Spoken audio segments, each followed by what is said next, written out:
are so back. I didn't realize it was leaked. So apparently, opening night was linked. Someone in the chat said that we're playing on Christmas. But the schedule was leaked. Or at least part of the schedule was leaked, apparently. I don't know. Cooper Flag, Mavs versus Dylan Harper. Spurs reportedly set as 25-26 NBA season opener. This makes sense, right? This makes sense. You have a completely new looking Spurs, right? It's completely different. You have, Cooper Flag here. Very popular player coming in. Makes sense. The first two picks in the 25 draft are reportedly in line to face each other on opening night of the 25-26 NBA regular season. According to NBA insider Mark Stein, the Dallas Mavericks provisional schedule shows that they are slated to host the San Antonio Spurs October 22nd. Why is this so far away? That's like 2 weeks after my birthday. They can't just play on my birthday? I'm gonna make a call. The Mavs selected four. We know who they selected. Let's see. Aaron 25-26. The Mavs. Okay. Just saying that we're an interesting team. After reaching the NBA Finals in 2020. They yapping. With health, they're yapping. They're just saying this is going to be a good matchup. It is. We should beat them. So let me say this right now, okay? The San Antonio Spurs should be the 4th seed by the end of the season. And my expectations are only increasing in time. With time, sorry. Spurs schedule. I'll just do Spurs schedule. Wait, actually, no. That's not what I want to see. Let's do NBA standings. So if you look at the NBA standings here, wait a minute. What the heck? NBA standings 2024-25. Yeah, here we go. Dang, I don't know why it makes it so difficult on me. Okay. So if you look at the NBA standings from this past season, there's no doubt in my mind that the Spurs should be like around 4. Like I expect us to have 50 plus wins. And I know that that's crazy. I know that that's like what they're just now coming together. We are that good. Like on paper, this is the best Spurs team we've had for a very long time. I mean, maybe since 2017. This is the best Spurs team we've had in about a decade. On paper, it's very impressive. And a lot of these teams didn't actually improve, right? There's quite a few of these teams that just, I don't think will be as good as they were this past season. And I think that'll open up the door for San Antonio to definitely have a pretty solid, and I think comfortable spot 4 or 5. I know all these games are fairly close, right? It's all fairly close, but I think that we'll be able to have that vibe that, oh yeah, this is a playoff team. Right. And I don't think it'll take that long. It's just a matter of, seeing what comes from it. Yeah. I think Mr. Clip, I think you're right here. 11 years now. No, it's not 11 years yet. I completely agree with you though, that Mitch Johnson is kind of the biggest moving part here. I'm going to do a video on Mitch Johnson for the Spurs Invasion channel. I just uploaded a video. It didn't do as well because it was copyrighted. I don't care though. It is what it is. So if you guys want to watch that, it was on Luke Cornett. You can go watch that. So I do want to do one on Mitch. But yeah, he's a question mark, but there's many reasons, and I'll highlight it in that vid, but there's many reasons why I think that he might end up being pretty great. And I think that a big part of it is the amount of testimonials that he's gotten. Like there's so many people that have said some positive things about him. Pretty unprovoked, mind you. And I'm talking before this season, not like, oh, he's going to do a good job.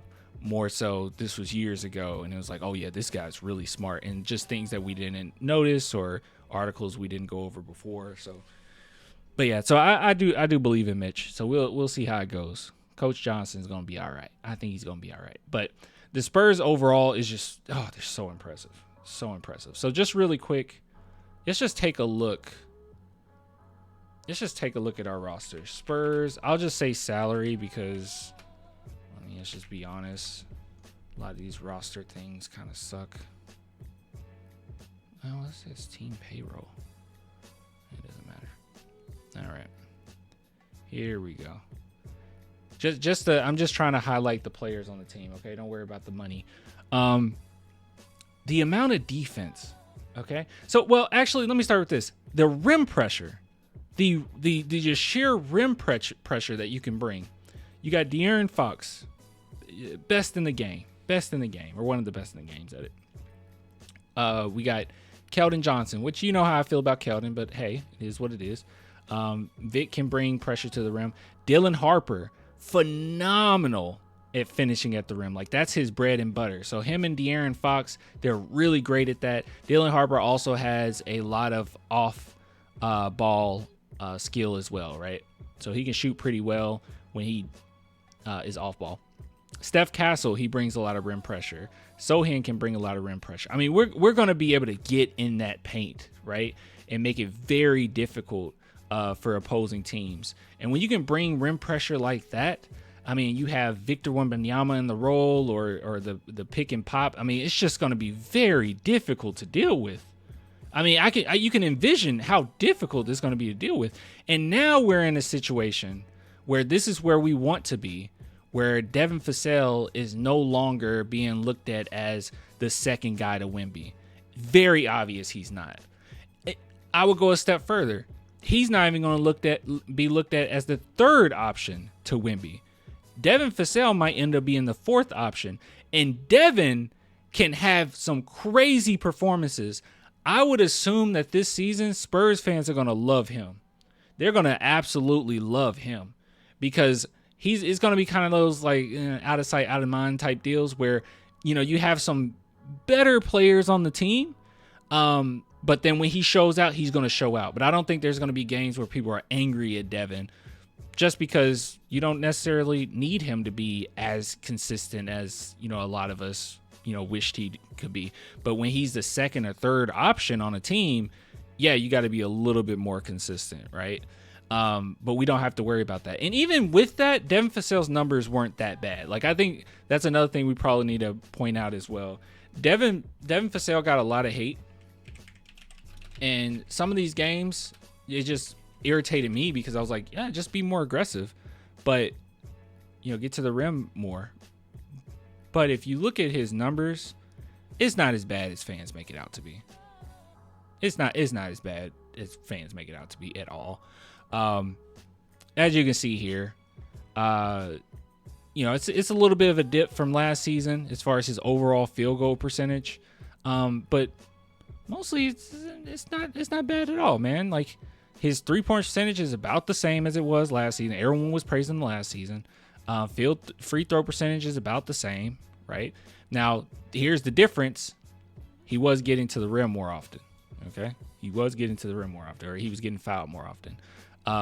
You know, his assist numbers went down, but that makes sense because the Spurs actually had point guards this season, and everything else remained just about the same. So I think that he got a lot of hate just because our expectations were immensely high, which, you know, he set those expectations, you know, that past season. But, you know, I don't necessarily think Devin deserved the amount of hate that he got, right? So with him being a fourth option potentially on this team, that's nasty. Like, because he can really destroy bench units. He really can. He's a very good player. And then you got, you know, and if you're wondering who's the top three, I think as far as like scoring wise, it's obviously Wemby, De'Aaron Fox, and I think it'll be Dylan Harper, right? And I think Steph, Castle, and Vassell maybe like 1A, 1B as far as like what they're going to be bringing offensively. So, but then the main thing though with this roster that really gets me excited is just the defense. There's really no holes defensively anymore. Like every team, like no team in the NBA, every single player that you put on the court is a phenomenal defender or great defender. Maybe the OKC Thunder. Maybe OKC. I'm trying to think, is there a player that they put on the court that's not good defensively?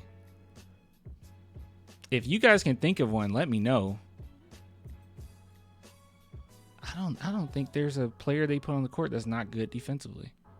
All of them are pretty good defensively. But you can afford Shea? No.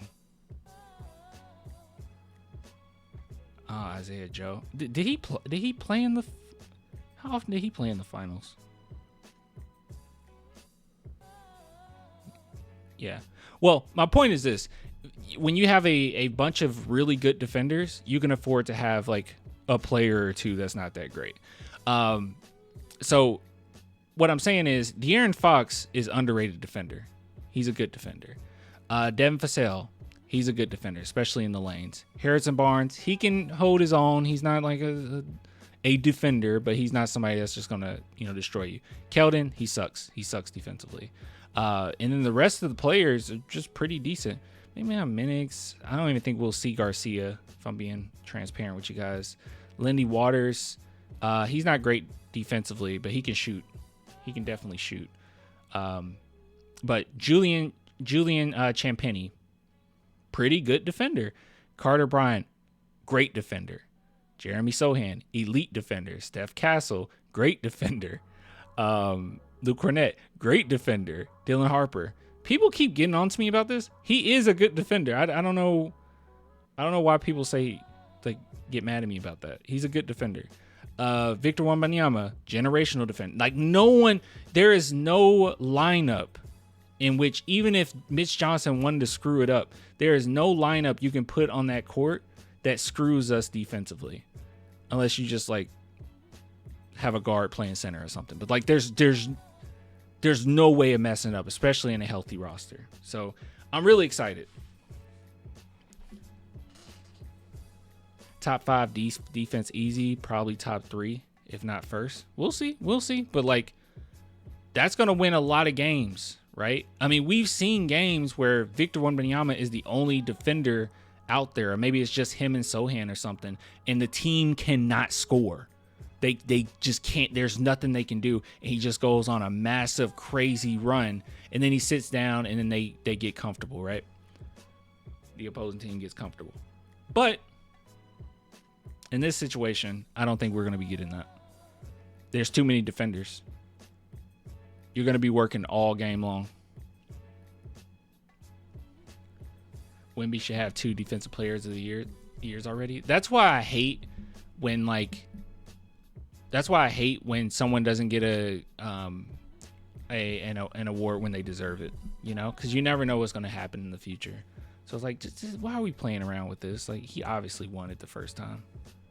But yeah, back from China. I was back from Japan. I will be moving to Japan, though. I will be moving to Japan in about a year. So that'd be cool. Can you imagine? Scenery is going to be pretty dope. When we live stream, it's going to be pretty dope. Or when I do videos. I still have to figure that out because the time difference. Back from Korea. Oh, yeah, you back from Korea? Hey, you back from Vietnam? Hey, Clan, I heard you back from Israel. But yeah, gonna be good.